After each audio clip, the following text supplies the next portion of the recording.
But Bamber's truly hardcore supporters, some of them at least, may have personality disorders, which may explain their obsessiveness and aggressiveness when discussing Bamber, as well as their point-blank refusal to accept any of the known incriminating facts about the case.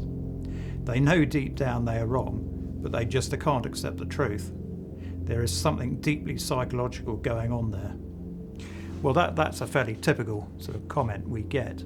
And I think that's just based on misinformation, that this person, in my view, hasn't looked at the facts of the case.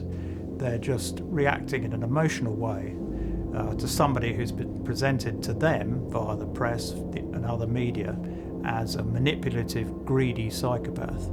And they can't make the leap from somebody supposedly supporting such an individual to actually looking at the evidence and coming to their own independent conclusion. So unfortunately, we do get a lot of comments of that type. Do you want me to? Yeah. I think there are very few Bamber supporters. They are in a very limited company. Mostly, you know who they are, limited by ignorance, laziness and stubbornness, and some strange fancying of an image of a young Bamber. They overlook all of the evidence. Well, this again is a typical shot that we get aimed at us, that we're all in love with Jeremy and that it's all based on we're chasing some sort of image of a young Jeremy that somehow we've all fallen in love with. But as you can see, this is not the case. We're hopefully, I think I'd describe us as a group of fairly level-headed individuals who concentrate on the evidence. All of the things that are mentioned in these posts don't really have any relevance to the case. The key thing in the whole matter is evidence. That is what counts. And we have the evidence that shows Jeremy is innocent. So whatever people say about us, it really doesn't make a huge amount of difference to us. There was a book out a few years back that suggests a person was still moving around in the house when Bamber was outside with the police. Doesn't convince me, still think he's as guilty as hell. Well, that clearly shows that people just ignore the evidence. I mean, you could approach that and say, well, I don't believe the report that somebody was moving around in the house, which would be fair enough, although there are well-documented instances of people saying they're where. So again, it's just an emotional reaction rather than a rational thought process. Those who support Jeremy Bamber seem to seize on any tiny issue and twist it and hype it up.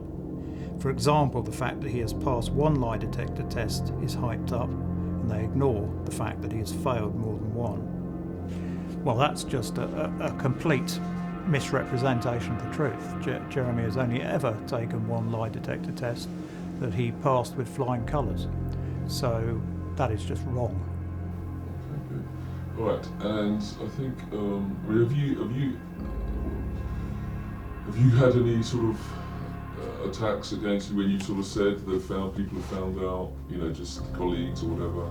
Not personally to my face, but obviously on the forums and in the press, we seem to attract quite a lot of negative comment. I think the classic being the Sun calling us deluded zealots, but having that comment from the Sun is almost a badge of honour, to be honest.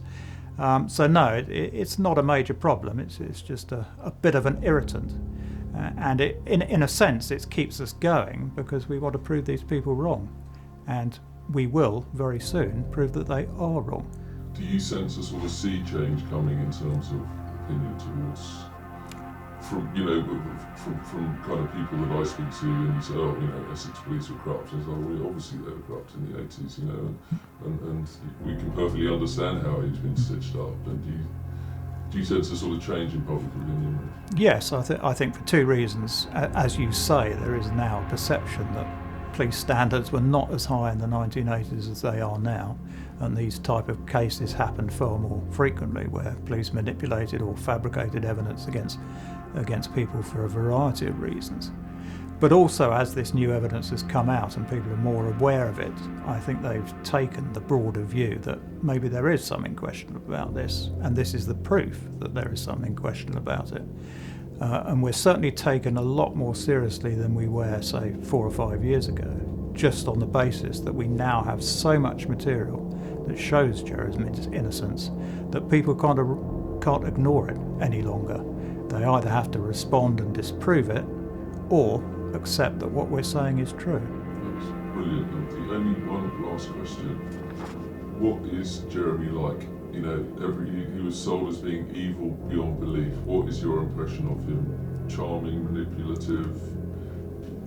Well, the first thing I'd say is I'm amazed by his resilience to go through 37 years of wrongful imprisonment and still retain your sanity is a major feat in its own right.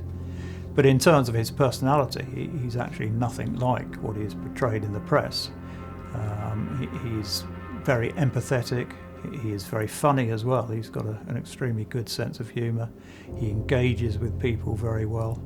And he just wants the truth to come out. That is all he wants, because he knows that if the truth comes out, people will realise that he has suffered one of the worst miscarriages of justice in English legal history.